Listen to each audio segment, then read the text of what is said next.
Welcome, everybody, to the R&R.app, a fan-based podcast focusing on Montana State athletics. We're two dudes named Ryan from the state of Washington talking about our dear Montana State. We hope you enjoy.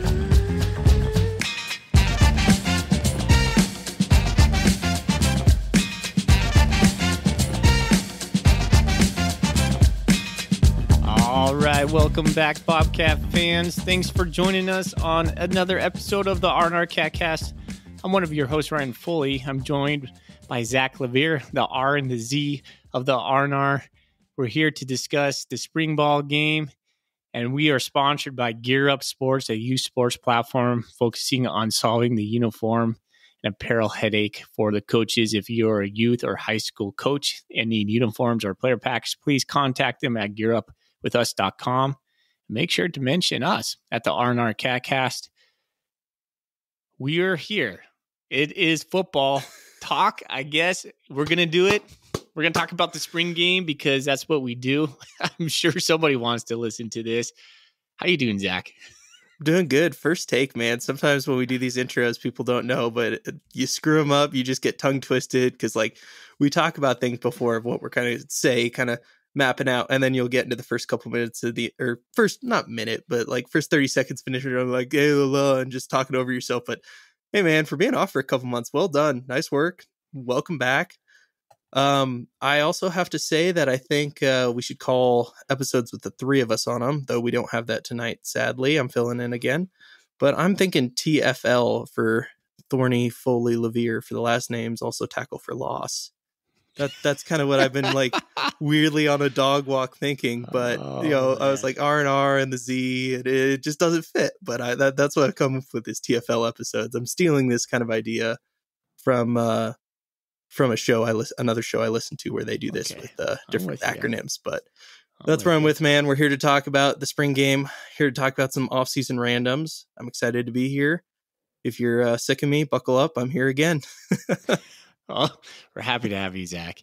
And yes, I did get through the intro. I think I forgot to mention the Big Sky podcast. You know, we're the Bobcat podcast for that. But hey, we made it, man, and we're here to talk some football. We'll go down through I'm over here in Spokane coaching baseball all the time now. That's my life, and you're finishing up school, but you got to go to the Sunny Holland Classic. So we're going to ask you some questions about the environment. We'll go into some players who we thought flashed.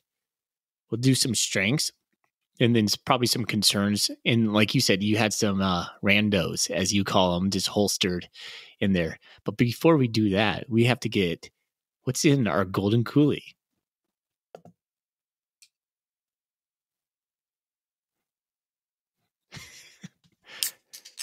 Oh, that's a beautiful sound.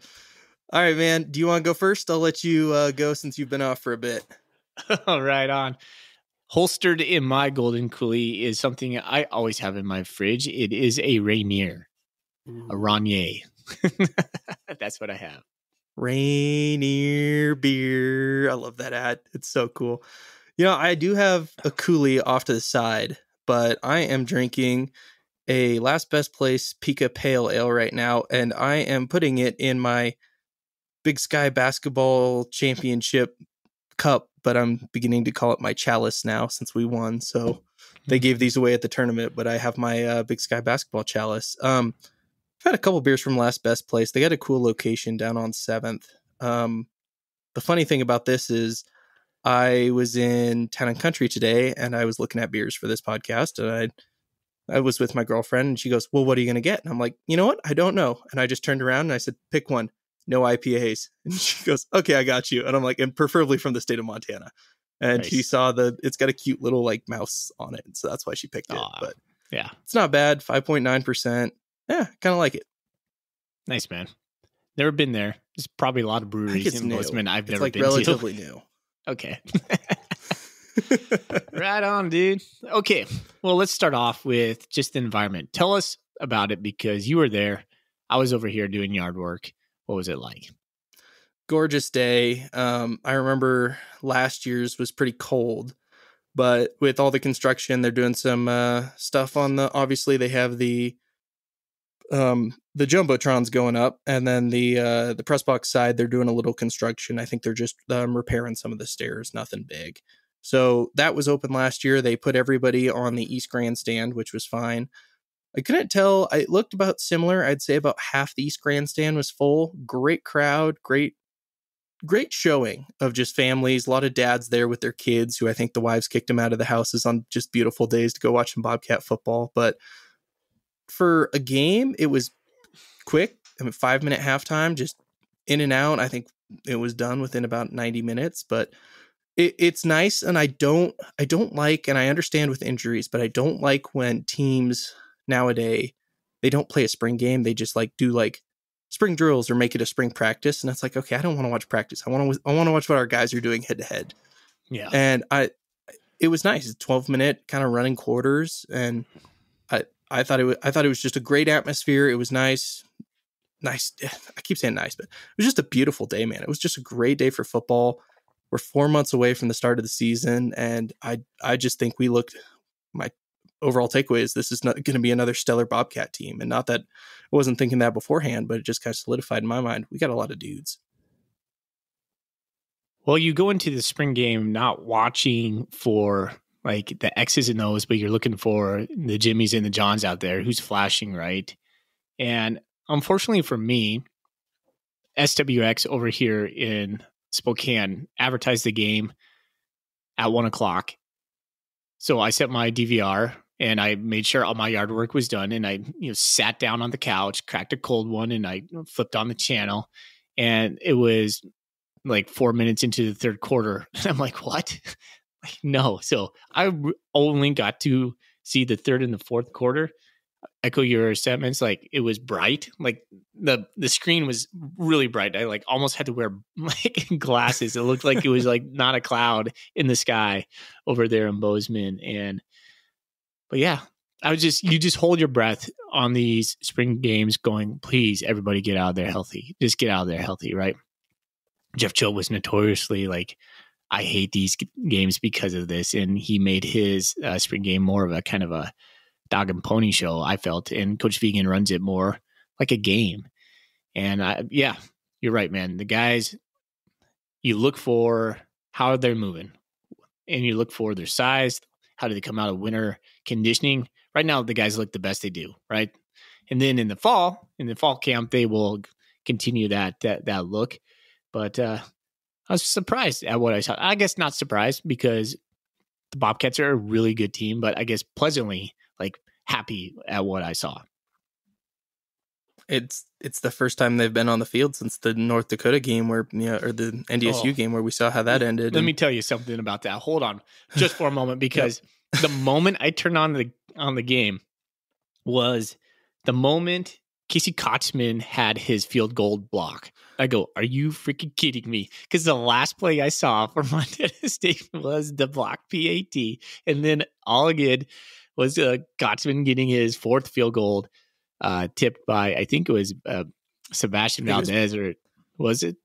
Brody Grebe. Sebastian Valdez ain't on the team anymore, buddy. Oh, not Valdez. I was thinking not Valdez. I was thinking Blake Schmidt. Yeah, Seabass is not on the team anymore. But yeah, in one of those dudes. Yeah. I was like, oh my gosh, flashbacks, help me. And then somebody said, there was a guy next to me who muttered, boy, that looks familiar. No. No, please, no. Kotzman's credit, boy, we're kicking this off right off the bat. To his credit, he nailed the first three beautifully. 40, 45, and 30. I didn't get to see them, but I read about them. They were pretty. I can tell you right now, they were pretty. They were right down the middle, no doubt about any of them. And that was awesome to see up to that point. I mean, if that doesn't get blocked, even if he misses that one, it's like, okay, he 3 for 4 with that kind of range was nice. Yeah. I will say though, it also was it was a pretty windy day too. Okay. So the wind was kind of blowing kind of through the middle of the field. So not really, east. It was more going south to north versus east to west. So okay. Kind of was blowing again through the stadium, which was not much of a factor on that. But yeah, a blocked field goal, not something you want for the confidence of a kicker who's probably been thinking about that for a while. But first play I saw. Man, PTSD. What's I wonder going on? I wonder if you could bet somewhere about like, could you just bet for the season that the Bobcats will have a blocked field goal at some point in the year? Like, I don't want to bet it, but I'm like, at this point, I'm like, there's going to be one. You just know there'll be one throughout the year. Oh, yeah, for sure. Please come against Idaho State in like a 63-10 win. You think we're going to get another kicker? Did we get, this is how out of practice I am. I thought we have a freshman maybe coming in. Sneed or something like that, but Slippy Slappy. I do think Gotsman we have one. If he can make 45 yarders though, and becomes more consistent at that, and he was just a freshman last year, so to cut the guy a little bit of slack, if he can hit 45 yards and develop, I don't think we really need another guy. Yeah. So he's got the leg. It's just, is he going to get the yips? How's his mentals going to be? I think it'd be wise Montana State to continue to look at the portal, see who's out there. I'm sure they always are, right? I know with Brennan Hall, we're punting and kickoffs in the bag, but to be determined. I think Coach Vegan mentioned that they will still be looking. Do we have a guy? I don't know. Can Kotzman be that guy? I hope so. It's kind of traumatic for him last year, though, to get thrust into that position and then in the season like that. So I hope his just mental fortitude is okay, because that was tough, and I feel bad for that kid. Yeah, well, I thought improvement all around. I thought he improved. I mean, in the spring game and his kicking, I thought he looked pretty good. I thought for those kicks that he did make, the ones that nobody saw at the beginning were terrific. I thought it was excellent. So kicking game was good. Brendan Hall had quite a few punts. If you watched the game, there was quite a few defensive stops. Obviously, in spring games, if you don't know, defense always shines most of the time in a spring game, just because it's so much easier to pick up schemes. You have a lot of veteran guys, and just getting yourself in positions where offenses generally struggle, especially when you're running a second team offense with guys that haven't gelled as much. That's generally what goes on in that. So not really a surprise that there was no touchdowns in the first half. And then, some scoring happened later in that game. They did open up some stuff to get some guys scoring. They showed a few different plays, but you're going to get very vanilla offense. You don't want to give opponents anything. You don't want to flash as much. And you're really looking for the weird diamond in the roughs in these games. And it's kind of fun though, because you're kind of eyeing who scores the touchdowns or who's making plays up the sideline. And it's sometimes hard because it is two-hand touch, and you're not trying to hurt your own guys or take anybody's head off. So guys maybe can get away with some stuff, but I thought we had some offensive weapons that shined that made me feel very good going into this next year. Yeah, I would echo that. One of the guys that jumps off the page to me, I think this guy's going to be the next big thing at Montana State. You heard it first. Adam Jones. He was the Missoula product. Yeah. He was one of the jewels of the recruiting class, not last year, but the year before. He played in quite a few of the home blowouts this past year. So when we were, against Cal Poly, I think he had some big runs. Stetson, he had some big runs. He looked the part. He looked like he could be up there. And boy, that's another thing, man. We're just loaded at running back. Once again, I'm knock on wood, because I hope they stay, but I'm shocked we're able to keep all these dudes around and none of them leave. It is wild, because we give the touches to all of them, but I'm stunned about that. Right? Because look at Elijah Elliott, who is a senior now, and he's probably still third, fourth on the depth chart, but we'll use him. Julius Davis didn't play. He was out with the injury. Jared White, I don't think was playing, or I think he was 4 carries for 11 yards. Nothing crazy from him. He was my star of the spring game last year. I'm thinking of Scotty Humphrey. Yeah. Okay. Yeah. Okay. Humphrey also, I think he had a touch, but not much. Yeah.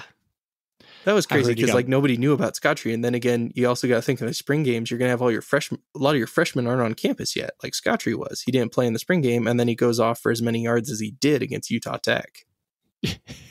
Yeah. which is crazy. That came out of nowhere. Yeah. So, yeah, deep at running back. To me, that's not a concern. I think the strengths for me when I was watching the limited amount of time I got to was the offensive line. Again, another solid offensive line. We lose a couple stars, just roll in a couple new guys. Ezekiel Samora looked good. Cedric Jefferson looked good up in the middle. It's awesome to see our center, Justice Perkins, a senior, now a 4-year starter. He is just an absolute stud in the middle, probably the best center in the Big Sky Conference. Begin to wonder who's behind him. I haven't heard of any backup centers being played. Do you have any names for me, Zach? I don't have anything at this point. No, backup man. center. Like, you didn't think I was going to throw that one at you. God, that's midsummer sports radio going over the backup center. On the other side, though, the defensive line looked good to me. I know we lost Seabass but Brody Grebe, just defensive end, and the defensive end for Montana State are going to be guys that make all the plays. And Brody Grebe is going to have a phenomenal season, and so is Kenneth Iden. But I was looking at the new guys like Alex Eckert, Mr. Biceps himself. I mean, that guy has some juice, or maybe just juiced biceps. I'm not sure, but he looked good. He had some pop to him. It looks like he could be a little bit bigger. And that's another thing I noticed is like our defensive line is not necessarily the hugest, but guys like Zach Black and Paul Brott were not playing, but we were rolling deep in the lines with the defensive line. And I think we're going to rotate probably like 8 guys there. And I think that's good for Montana State. Last year we didn't. Sebastian Valdez, Seabass were guys, they rarely came off the field. I think if we can, maybe not have that top end talent like that. I mean, well, we have not Valdez. Who am I thinking? The guy I just mentioned. Help me out here, Zach. The other dude that's in the middle. Hang on, I've got it up here. You've got Kenneth Iden, Alec Eckert, and Brody Grebe. Were kind of, your nose tackle was Blake Schmidt. Blake Schmidt, that's who I was thinking of. Yeah. I'm sorry. But Blake Schmidt's going to be there. But I think we're going to get Paul Brott, who came on last year, played late. He was huge. He just continued to get better. Zach Black's coming off an injury. He's chomping at the bit to get back in. Man, I think both sides of the ball in the trenches, that's where you're going to win. And I think Montana State has a lot of depth. So I'm super excited about that.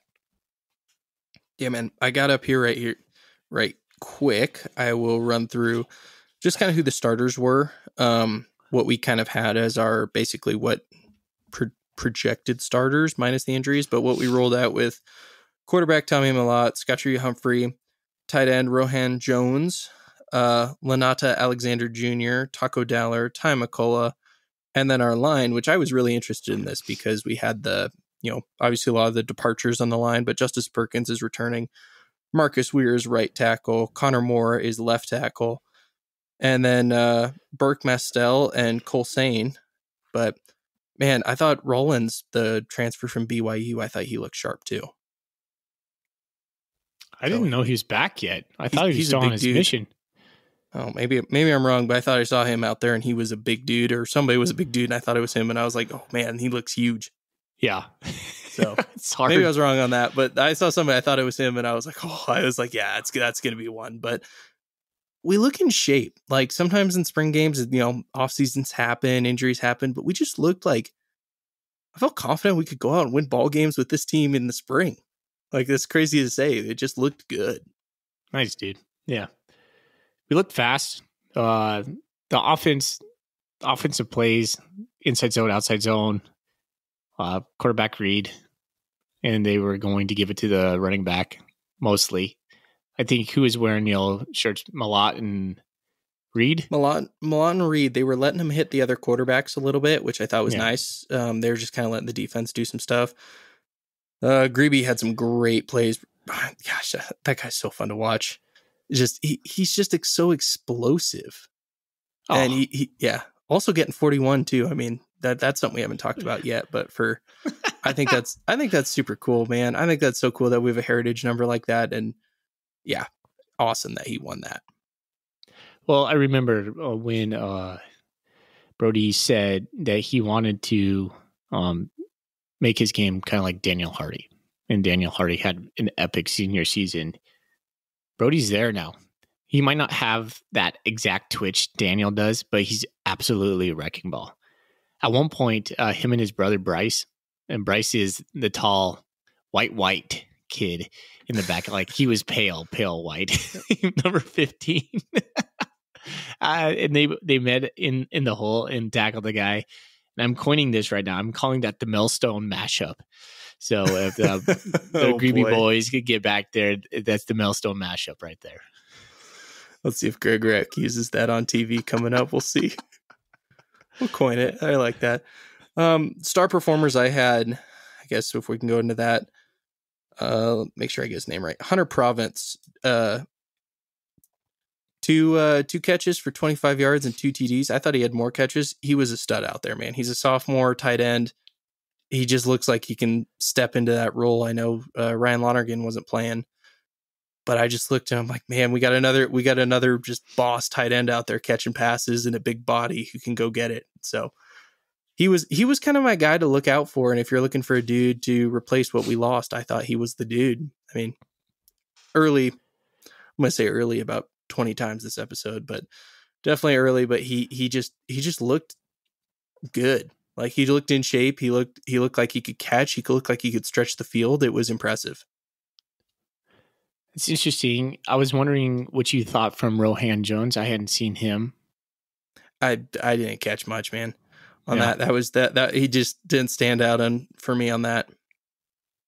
A couple guys that looked good to me, and I'm not going to go into too much on these guys, is Javonte King. I think Javonte King is a really long, physical, gifted receiver that we have. So he's going to get some playing time. I thought it was good to see Lanada out there again, and I'm excited just to see that guy in the uniform on Saturdays. I thought Takari Carr in the back end, he had a couple of nice pass breakups in third and fourth quarter. Just playing with some swagger back there. Jordan Reed, not so much on his passes, but the way he throws a ball, his arm is so smooth. That guy can just spin it, and it's so pretty looking. He didn't have like great completions, but man, he was just really good. And I think the other guy that caught my eye was, of course, Adam Jones. I already mentioned Adam Jones. So those are the guys that I wrote some notes down that I was impressed with. Yeah, it's amazing how many guys look good, but also how many starters from last year who, aren't still, had off-season surgery or nursing some. Kane Dowler's on the sideline still. Drew Polidor didn't play. It's crazy just to see how many dudes that we didn't have play. So that also like brought my confidence up too of, hey, we got a lot of dudes out here playing, but we're going to get a lot of dudes too going into the year. Oh, yeah. All right. What do you think is some of the strengths for the Bobcats going into the fall? Well, we've got a stable and a half of running backs again. Yeah. And we've got, I think you said it, and I think I agree with it. Arguably, we've got the best offensive line in the FCS again. Mm-hmm. I think we can mow people down. How about Tommy Mellott? What did you see from him? I saw him stretch the field, and I saw him work on his pass game, and his pass game looks like it's improved even more from what we saw last year. He knows he has to step up, and he doesn't have that, like, I don't want to call it a luxury, but he doesn't have that luxury to fall back on a second starting quarterback, because I don't think they can run a 2-quarterback system with Reed like they have. Reed is an excellent quarterback. I thought he played really well in the spring game. I thought he played really well every minute he got last year. Yeah. And I have a lot of confidence in him going forward, but Tommy doesn't have that luxury of cushion of knowing that if he's out for 4 weeks, that we'll be just okay on autopilot with Sean Chambers running things. I thought he was he protected himself better And he's going to have to do that all year. He can't rush. Maybe 7 yards is fine versus trying for 12 and 15 and taking a big hit. So that's something that I'm going to look for going into more of protecting himself. But I thought his passing and his arm looked sharp. I think his arm's getting better year after year, and I think it's going to kind of culminate into what we see. I think he was hitting dudes in the chest perfectly. The one pass I saw from him that was pretty impressive was he hit Lanata on a seam route down the sideline. I should say not a seam route, but just down the sideline, back shoulder, and just threw it on a dart. I thought from what I saw from Malott, he seems more comfortable as a quarterback. Obviously, he's a senior. He knows the system. He was going through progressions, making good decisions. And you're right, Zach. I think he has to be a wiser quarterback this year. One that plays with a little bit of, reserves his big play self. He can't play with such reckless abandon because he's a guy that gets hurt every year. And knock on wood, Bobcat fans, but chances are he's going to get hurt again. And so what do the Cats have when Tommy Malott goes down? And that's a big question going into the fall. I know we're talking about strengths right now. I think Tommy Malott is a huge strength. Can he keep healthy though? Yep, that's the biggest one. I think I asked Keaton that too, and that was another thing that he said is, I think that's everybody's question. Like we have the team, and that's what I've really harped on, and I harped on it last year, and I harped on it the year before that too. Is when you come up short, and when we did against North Dakota State in the championship game. Funny, that's the farthest we've made it. But when we come up short, you can identify position weaknesses, mostly on your offensive lines, that just aren't there for a championship team at this level. And I think every position on this team, and I thought this last year, and I thought this the year before, is good enough to get back to Frisco. And so that's kind of where I'm at this year. I think every position on this team is good enough to get to Frisco. I don't see a blaring weakness on this team, which is, I don't know if that's alarming or, soothing, but from what I've seen is, I think we've got a lot. We're not the strongest team up front on the defensive line, but I think we've got the bodies to go 4 quarters with anybody. Yeah. To rotate in. I think we have a solid stable of receivers. I think we've reloaded at tight end. I think we have an excellent quarterback that, if he can stay healthy for a season, is capable of winning Player of the Year at the FCS level. That's a huge if, though, and that's a big concern now. Like, let's transition to that concern is, does Montana State have packages? Can Jordan Reed be the guy? Does he need to be the guy? That's the thing. Does Montana State need Jordan Reed to be the guy? Or does Montana State say, we just need you not to screw up, Jordan Reed, and we'll take care of business? I don't know. And I don't know, like, let's say Tommy goes down 3 games in and Jordan's going to take worst case scenario, conference play. And then we're saying, okay, maybe Tommy can come back, fingers crossed, by Cat Grizz, right? Something like that. Let's say that scenario happens. Yep. What do we do? Do we say, okay, we're just going to run the ball? We're just going to run the ball down people's throats and does the Big Sky, can they adjust for that? I don't know, man. I just wonder.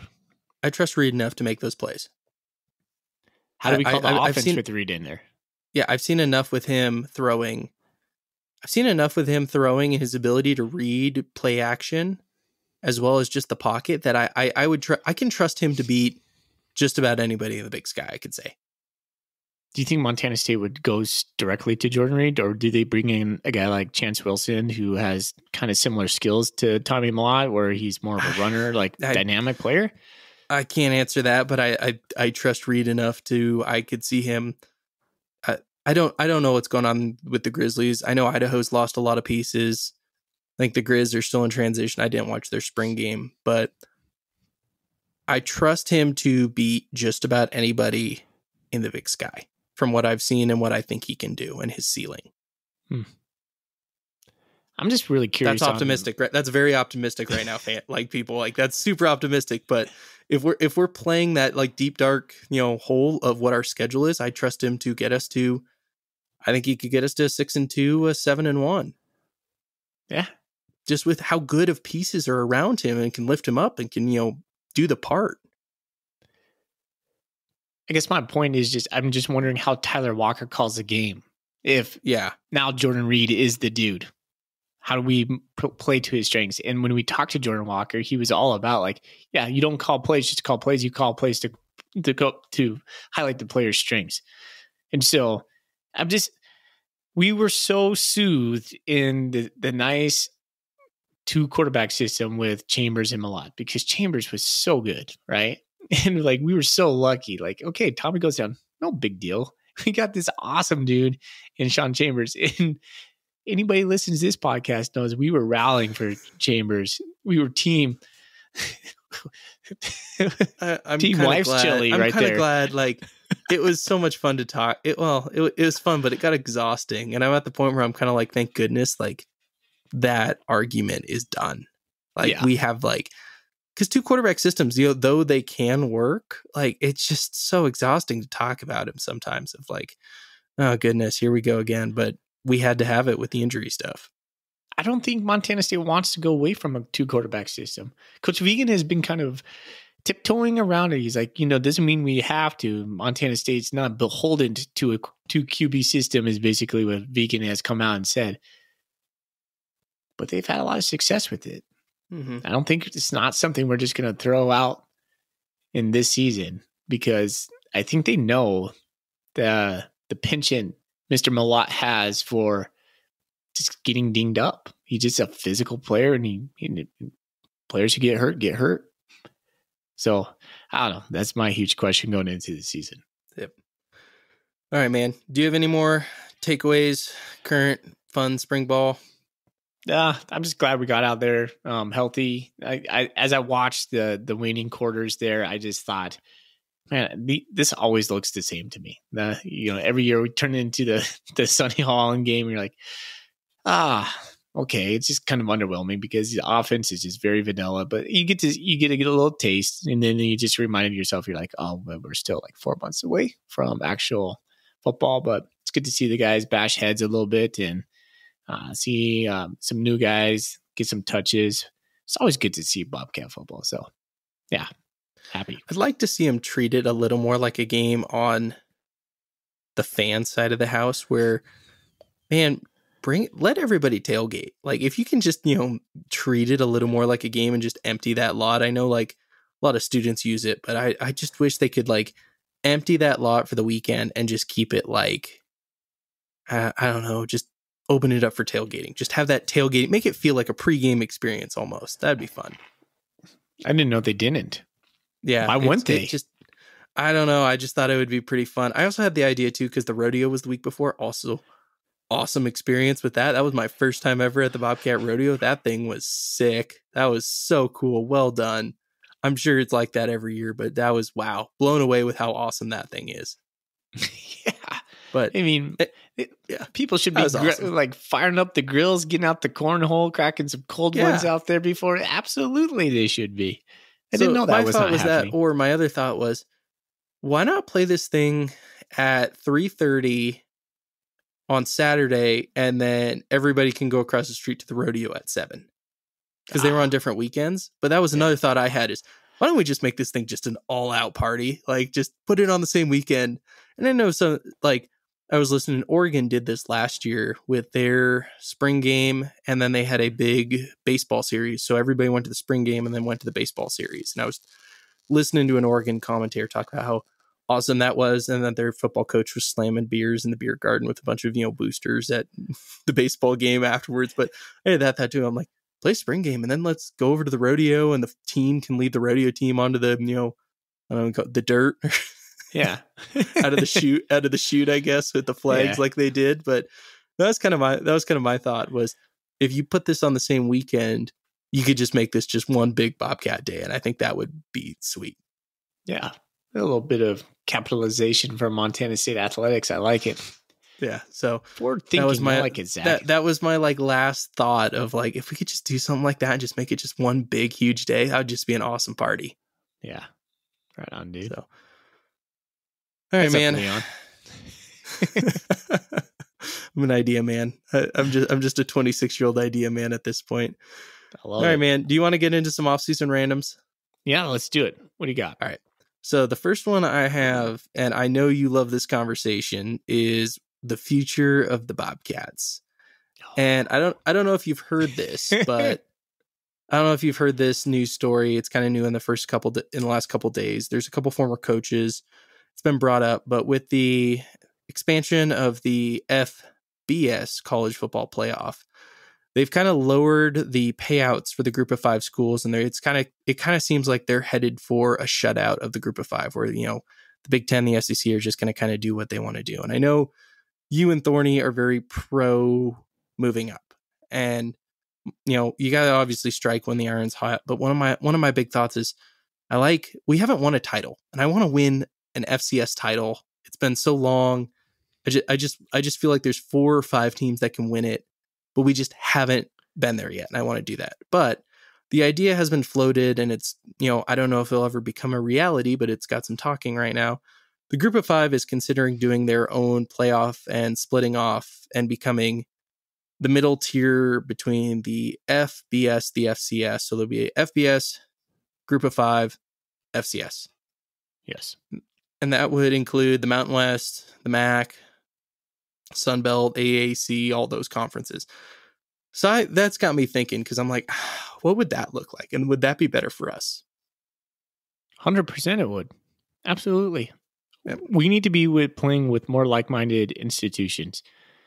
That's been my drive this whole time, is I don't want to be left behind playing in Greeley, Colorado against teams that, for example, Northern Colorado, that we don't need to be playing against. Montana State and the University of Montana have a product on the field and in the state, the facilities, all of it, that just is more than the rest of the Big Sky. We should be playing like places like Wyoming and Colorado and Boise State. Those type of institutions are more aligned to where we are at this moment. And I just think, hey, if they're going to do a playoff system in this group of 5, let's be part of it, because I'd love Montana State to compete against. What if we played the Ohio Bobcats, the Clash of the Bobcats? I mean, that would be fun, right? Yeah. I don't see why we can't. We have a product in the stands to be proud of too.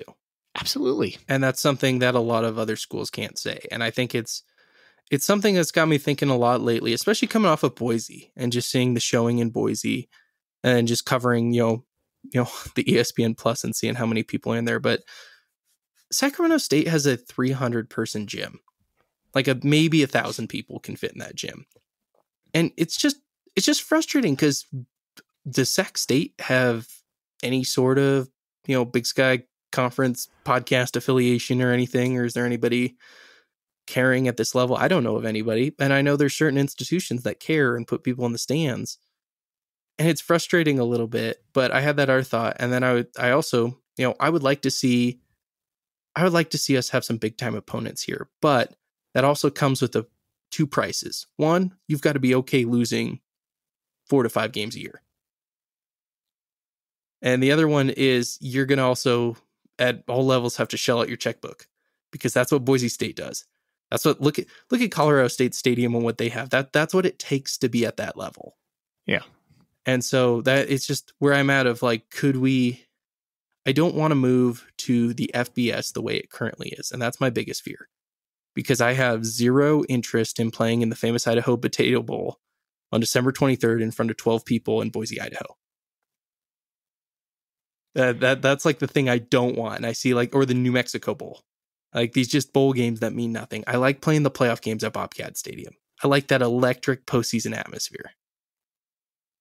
Do you like the fact that there's really only 4 teams that can win the national championship?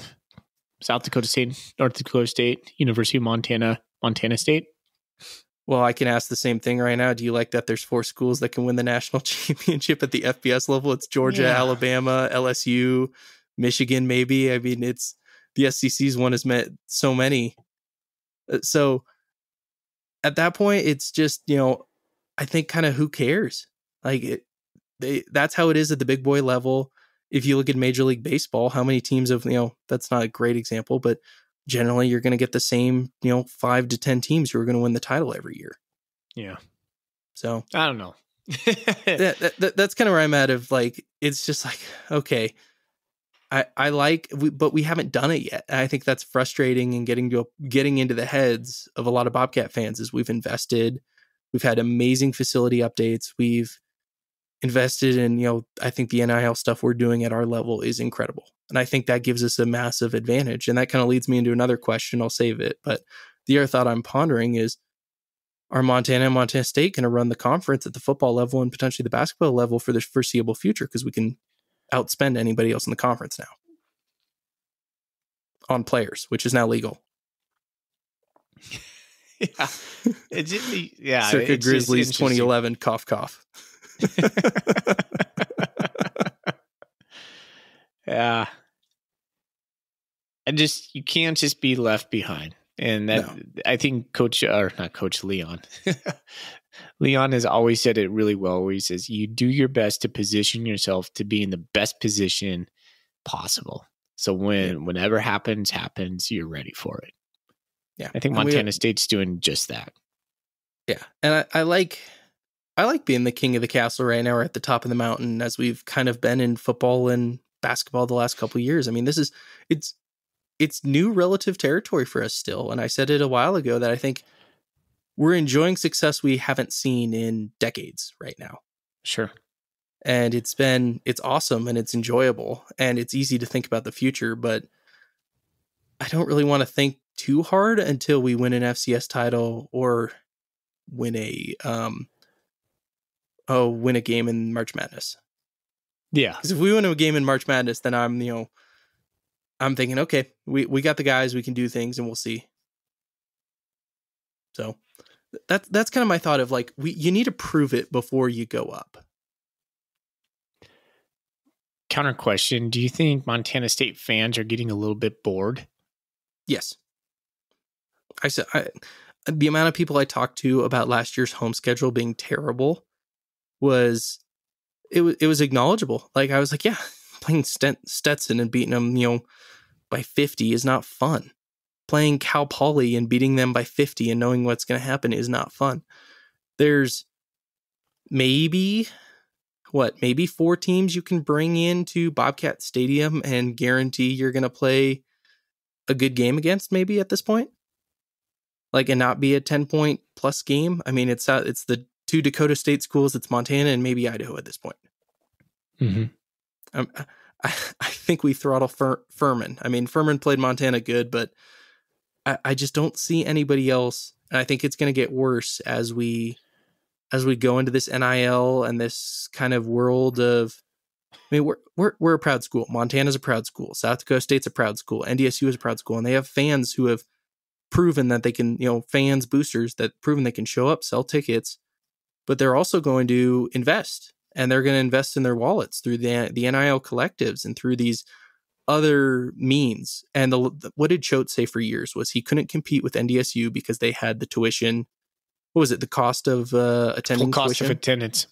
Yep. Full cost of attendance. That doesn't seem like a thing anymore for us or Montana. Now that your boosters can do these things. Yeah.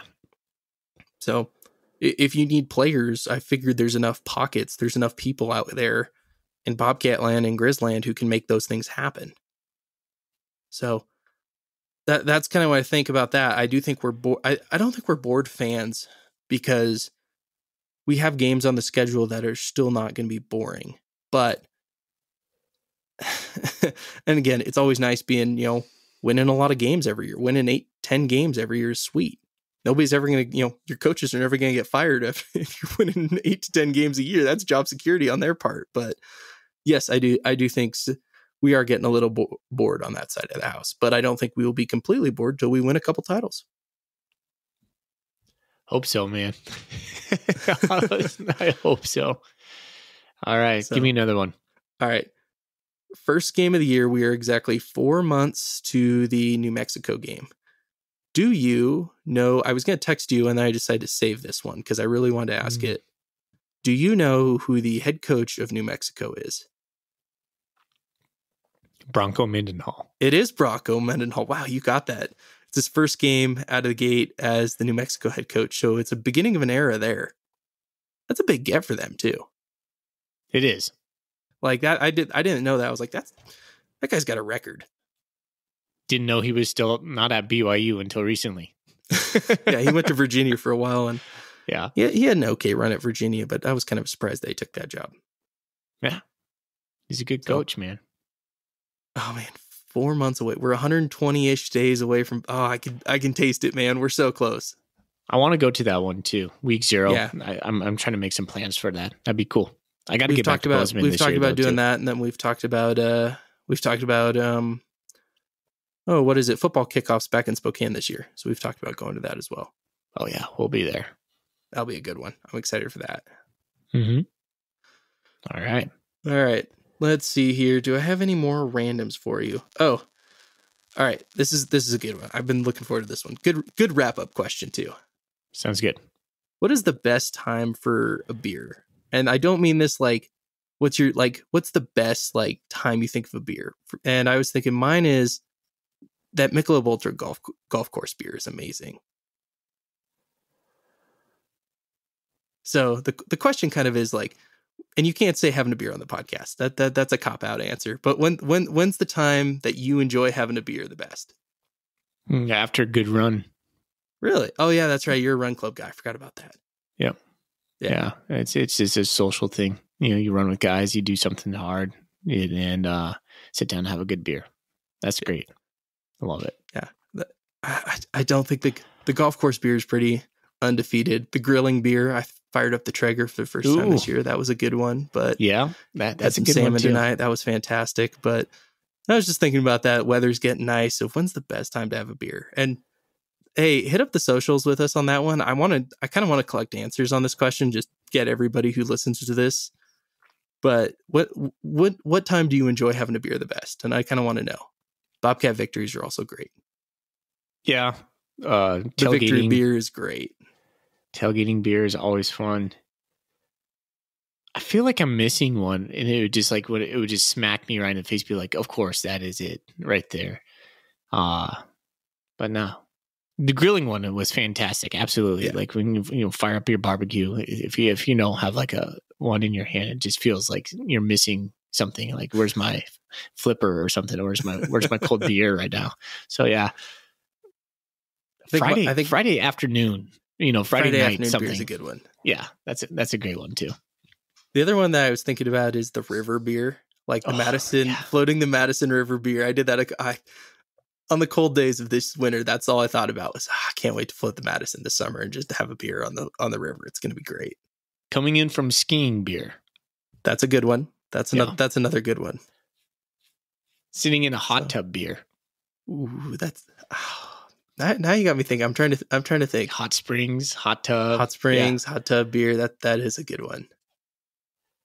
Oh man. Trying to think. The brewery beer is a good one too. Like when you just walk into a new brewery. That's a good one. The first time you walk into a new brewery and try something, just look at the menu and try it. That's a good one. For baseball fans, going to a live baseball game, having a beer at a baseball game. I miss those baseball bat Spokane Indian. I've said it before. God, those things were awesome. I love those things. Yeah. All right. Are you watching any Reds baseball this year? Yeah, of course I am, man. I'm a huge Reds fan. Yeah, I was just catching a little bit tonight. Ellie De La Cruz had 3-hit night. He stole 3 bases. Man, that guy's electric. My son wants one of his jerseys for his birthday coming up in 2 days. He's not getting a Ellie De La Cruz jersey, but with his own money, hopefully. But no, I haven't bought him a jersey yet. I got my brother last year for his birthday. My brother's a big Oregon State baseball fan, so I got him a Adley Rutschman Orioles jersey. Nice. And so he thought that was super cool. So yeah, man, I like baseball's like so funny sometimes too, because like I'm a Rockies fan and I watched a little bit of their game tonight, but there's no hope. there's no Oh. hope, and I'm sad. Oh man. And so I just have started watching good teams to just stay interested, because I love baseball, but it just stinks because then like when you don't have a team that's like in it or any hope, and you're going to lose close to 100 games, it's like, what? Why would I spend my afternoons on this? So I'm like, I'm not giving up my fandom, but I'm like being proxy fans of other teams this year to learn other team squads. There you go. I always contend that you can have an NL and an AL team. So find yourself a good an AL team. So I'm also rooting against the Dodgers and Japanese Pete Rose every night. Oh, that's a low shot. I hope there's no Dodgers fans listening out there, but I hate the Dodgers. I hate the Dodgers so much. Well, they haven't really done much lately. I mean, they make their fake World Series title. Okay. All right. Hey, we're rambling on baseball. I'm pretty sure these Bobcat fans are saying let's close shop there. Yeah. So let's get out of here. All right, man. I'll let you go. It's been fun. You're good on the mic. It's been a little dusty, but hey, man, we're in spring form as well over here. All right. Well, give me a go Cats. All right, man. Go Cats. Go Rockies. Go Cats.